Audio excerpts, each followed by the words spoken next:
1 Samuel chapter 22. David therefore departed thence, and escaped to the cave Adullam. And when his brethren and all his father's house heard it, they went down thither to him. And every one that was in distress, and every one that was in debt, and every one that was discontented, gathered themselves unto him, and he became a captain over them. And there were with him about 400 men. And David went thence to Mizpah of Moab, and he said unto the king of Moab, Let my father and my mother, I pray thee, come forth, and be with you, till I know what God will do for me.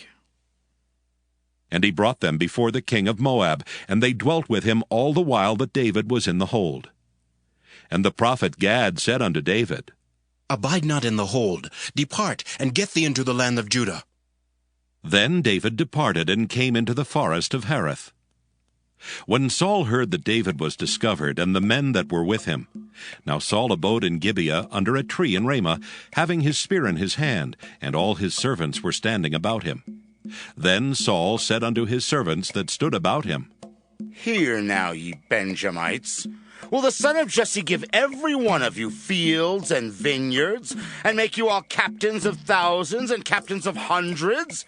That all of you have conspired against me, and there is none that showeth me that my son hath made a league with the son of Jesse, and there is none of you that is sorry for me, or showeth unto me that my son hath stirred up my servant against me, to lie in wait, as at this day?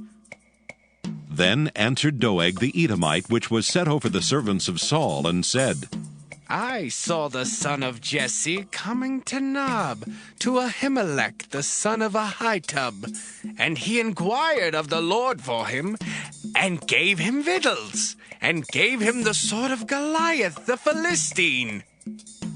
Then the king sent to call Ahimelech the priest, the son of Ahitub, and all his father's house, the priests that were in Nob, and they came all of them to the king.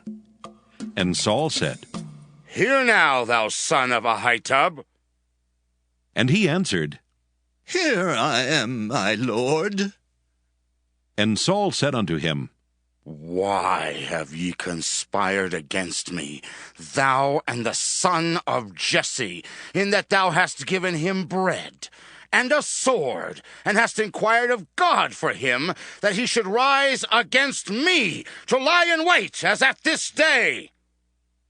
Then Ahimelech answered the king, and said, And who is so faithful among all thy servants as David, which is the king's son-in-law, and goeth at thy bidding, and is honorable in thine house? Did I then begin to inquire of God for him? Be it far from me.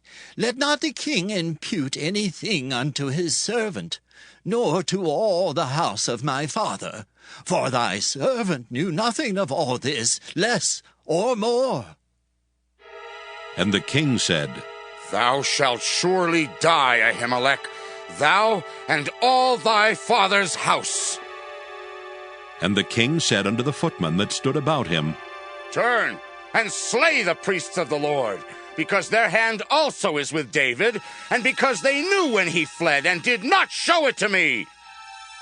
But the servants of the king would not put forth their hand to fall upon the priests of the Lord.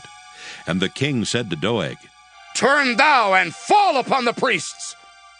And Doeg the Edomite turned, and he fell upon the priests, and slew on that day 65 persons that did wear a linen ephod.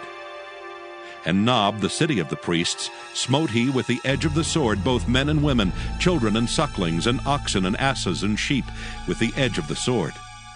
And one of the sons of Ahimelech, the son of Ahitub, named Abiathar, escaped and fled after David. And Abiathar showed David that Saul had slain the Lord's priests. And David said unto Abiathar, I knew it that day, when Doeg the Edomite was there, that he would surely tell Saul, I have occasioned the death of all the persons of thy father's house. Abide thou with me. Fear not, for he that seeketh my life seeketh thy life, but with me thou shalt be in safeguard.